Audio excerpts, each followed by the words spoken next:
की क्लास में सबसे पहले मैं आपको बताने जा रहा हूँ एम्बलप के बारे में। तो एम्बलप जो कि लेटर को एक कवर के रूप में रखता है, यानी कि जो लेटर होता है उसको कवर में रखते हैं, उसे एम्बलप बोला जाता है। तो सिंपली एम्बलप आप कैसे क्रिएट कर सकते हो, तो एम्बलप क्रिएट करने के लिए आप जाओगे मेलिंग मेन्यू में।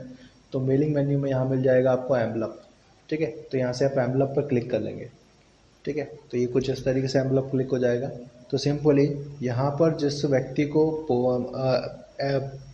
जिस व्यक्ति को भेजना है यानी डिलीवर करना है लेटर, उसका नाम आएगा। तो यहाँ पे डिलीवरी एड्रेस में मैं उसका नाम दे देता हूँ। फॉर एग्जांपल राजेश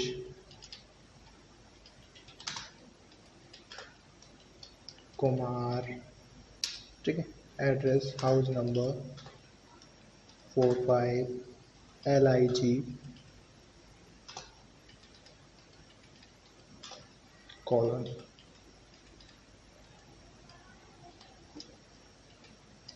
ठीक है, इसके बाद रिटर्न किसके पास है, तो रिटर्न एड्रेस ऑलरेडी मैं लिखा हुआ है तो वही मैं इसको रहने दे रहा हूँ। तो रिटर्न एड्रेस मैंने एक शॉप का एड्रेस लिखा हुआ है।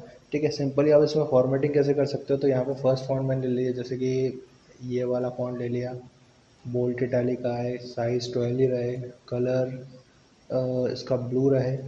ठीक है, अंडरलाइन मेरे को चाहिए फर्स्ट। ठीक है, तो ये कुछ ऐसा दिखाई देगा। ओके, अगर रिटर्न एड्रेस में भी कोई चेंजेस करना है तो मैंने कहा रिटर्न एड्रेस में भी फ़ोन दिया ही रहे, बोल्ट इटैलिक 11 का ही एड्रेस है यहाँ पर, ये येलो कलर से दिखाई दे। ठीक है, तो ये येलो कलर से दिखाई देगा। अब जैसे ही आप इन दोनों पे ओके करोगे तो ये फॉर्मेटिंग सेव हो जाएगी। उसके बाद अगर ऐड टू डॉक्यूमेंट करते हो तो यहाँ पे डॉक्यूमेंट में ये सेव हो जाएगा। याद रखिएगा, ये खुद का अलग डॉक्यूमेंट नहीं बना था तो ये इसी में आएगा। ठीक है, तो सिंपल ये तो फर्स्ट चीज़ हो गई। अब मैं आपको उसके बाद बताने वाला हूँ मेलिंग लेवल्स। तो आप मेलिंग लेवल्स का यूज़ क्या करते हैं, तो मेलिंग लेवल्स मान लीजिए जैसे कि हमारी कोई एक शॉप है या फिर एक हमारी कोई कंपनी है। अब आप क्या होता है कि हर प्रोडक्ट पर हम अपना एक लेवल चिपका कर भेजना चाहते हैं। तो अब क्या है, लेवल क्रिएट करने के लिए हम बार बार ऐसा तो करेंगे नहीं, या तो किसी से लिखवा दें या कुछ करवा दें, नहीं। तो हम क्या करेंगे, एक बार क्रिएट करवा लेंगे। तो सिंपल ये भी इसी तरीके से काम करेगा। जैसे मान लीजिए यहाँ पर एक एड्रेस लिखा हुआ है, LIG कॉलोनी है, तो यहाँ पर एक एड्रेस लिखा हुआ है। ठीक है, यहाँ पर हम कोई कंपनी का नाम भी लिख सकते हैं। तो मैं फ़िलहाल इसी को एक लेवल ले ले रहा हूँ। ठीक है, अब यहाँ पे 30 पर पेज लिखा हुआ है तो यहाँ पे 2 ऑप्शन रहेंगे, तो मैं 30 पर पेज ले ले रहा हूँ। लेकिन इसकी विड्थ ज़्यादा है, उस वाले की विड्थ कम थी। यहाँ पे ओके किया और जैसे ही मैं इसको बोलूँगा ऐड टू डॉक्यूमेंट, तो ये नए डॉक्यूमेंट में ऐड हो जाएगा। याद रखिएगा, ये नया डॉक्यूमेंट बनाएगा। ठीक है, तो ये देखिए यहाँ पर लेवल आ गए और बढ़िया लेवल आए, एक पेज पे 30 लेवल आएंगे। ठीक है, तो सिंपली ये दोनों एक मेलिंग मेन्यू के तहत काम करते हैं। अब मैं आपको बताने वाला हूँ इंपोर्टिंग डेटा और एक्सपोर्टिंग डेटा। तो इंपोर्टिंग डेटा में सबसे पहले यानी कि डेटा को इंपोर्ट करना। अब डेटा को इंपोर्ट कैसे करोगे, तो डेटा को इंपोर्ट करने के लिए मान लीजिए मैंने यहाँ पे एक नया पेज ले लिया कंट्रोल के साथ एंटर करके। ठीक है, तो मैंने यहाँ पे एक नया पेज ओपन कर लिया है। यहाँ पर मैं चाहता हूँ कि डेटा आए। अब इंपोर्टिंग डेटा के लिए यहाँ पर ऑप्शन दिया गया है, जैसे इंसर्ट में आप जाएंगे तो आपको ऑब्जेक्ट मिलेगा। ऑब्जेक्ट में यहाँ पे मिलेगा टेक्स्ट फ्रॉम फाइल। ठीक है, टेक्स्ट फ्रॉम फाइल के ज़रिए भी आप ये काम कर सकते हो। जैसे ये मेरे से गलती से ऑब्जेक्ट खुल गया। ठीक है, यहाँ पे क्रिएट फ्रॉम फाइल भी ले सकते हो या फिर टेक्स्ट फ्रॉम फाइल भी ले सकते हो। तो क्रिएट फ्रॉम फाइल ले ले रहा हूँ मैं। ठीक है, और यहाँ पे टेक्स्ट फ्रॉम फाइल से आप सिर्फ वर्ड की फाइल ले सकते हो। क्रिएट फ्रॉम फाइल से तो आप यहाँ पे एक फ़ाइल लेके आ सकते हो। जैसे मैंने ब्राउज़ किया डेस्कटॉप पे और यहाँ पर मैं एक्सेल की फ़ाइल है, इसको मैं ओपन कर ले रहा हूँ और यहाँ से मैंने बोला लिंक टू फाइल। ठीक है, तो ये लिंक टू फाइल रहेगी और उसके बाद इसको अप्लाई कर दिया। ठीक है, तो जो इसका डेटा है वो हमारे पास आ जाएगा कुछ इस तरीके से। ठीक है, तो एक्सेल का डेटा मैं कहाँ पर उठा के ले आया, वर्ड पे। तो सिंपली आपको करना क्या है, ऑब्जेक्ट को ओपन करना है। ऑब्जेक्ट के बाद यहाँ पे क्रिएट फ्रॉम फाइल मिलेगा, जहाँ पर आपने फाइल रखी है वो ब्राउज़ के ज़रिए जाएंगे। और जब आप इसे लाने के बाद इसको लिंक फ्रॉम फाइल ज़रूर करेंगे, जिससे कि वो लिंक रहे उस फाइल से। ठीक है, तो ये तो हो गया डेटा को इंपोर्ट करना। अब बताया तो मैं आपको डेटा को एक्सपोर्ट करना। तो एक्सपोर्ट करने के लिए सिंपली जैसे मान लीजिए मेरी जो फर्स्ट फाइल है ये डॉक्यूमेंट 1, मैं इसको एक्सपोर्ट करना चाहता हूँ।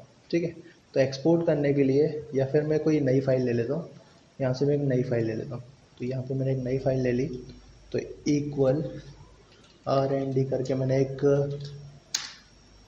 यहाँ पे वो लगा दिया, तो जिससे डमी टेक्स्ट आ जाएगा। डमी टेक्स्ट आ जाएगा तो कुछ इस तरीके से आपको डमी टेक्स्ट दिखने लगेगा। अब सिंपली आपको करना क्या है, जाना है फाइल मेन्यू के अंदर, यहाँ मिलेगा आपको एक्सपोर्ट डेटा। इंपोर्ट डेटा का मतलब होता है इंपोर्ट करना यानी डाटा लाना किसी और डेटा से, किसी और जगह से या किसी और सॉफ्टवेयर का। अब एक्सपोर्ट डेटा मतलब कि किसी और फॉर्मेट में फ़ाइल को सेव करना। अगर आप फाइल को सेव करते हो तो वो वर्ड डॉक्यूमेंट में सेव होती है, लेकिन इसमें दो फॉर्मेट और मिलेंगे आपको एक्सपोर्ट में, पीडीएफ और एक्सपीएस। पीडीएफ और एक्सपीएस का फ़ायदा क्या है कि ये मोबाइल पे ओपन की जा सकती है, ईमेल पे आराम से लगाई जा सकती है, ठीक है। ये उसके कुछ फ़ायदे हैं, लाइट वेट होती हैं, ठीक है। आप इसके अंदर 100 पेजेस लिख लीजिए, 200 पेजेस लिख लीजिए, बहुत लाइट वेट होगी, आराम से आप इस पर काम कर सकते हो, आराम से फाइल को ओपन कर सकते हो। तो यहाँ से जैसे मैं गया एक्सपोर्ट पे, तो यहाँ मिलेगा क्रिएट एक्सपीएस या पीडीएफ फाइल। तो जैसे ही मैं इसको पब्लिश बोलूँगा तो पब्लिश होने पर ये कुछ ऐसी दिखाई देगी। देखिए यहाँ पे ये पब्लिश होने पर कुछ ऐसी दिखाई देगी। तो ये पब्लिश हो चुकी है। अब यहाँ से आप चाहो तो इसको प्रिंट भी कर सकते हो, ईमेल पे भी लगा सकते हो। अब पब्लिश होने पर ये कहाँ दिखाई देगी, तो मैंने इसको डेस्कटॉप पर पब्लिश करना है, तो डेस्कटॉप पर पब्लिश किया तो ये डेस्कटॉप पे कुछ ऐसी दिखाई देगी। ये वीडियो प्रोवाइडिंग, तो ये फाइल रहेगी, ठीक है। ये पीडीएफ फाइल है और लाइट वेट है। मैं आपको दिखा देता हूँ, इसकी प्रॉपर्टी देखेंगे आप, तो देखिए 92 KB की है, ठीक है। 92 KB बहुत कम होता है एक पेज के हिसाब से, ठीक है। अगर एक्सपीएस में करेंगे तो भी यही फ़ायदा है, लेकिन इन दोनों में फ़र्क क्या है, फ़र्क इतना सा है कि जो एक्सपीएस डॉक्यूमेंट है वो थोड़ा सा पीडीएफ से ज़्यादा साइज़ कंज्यूम करता है बाकी।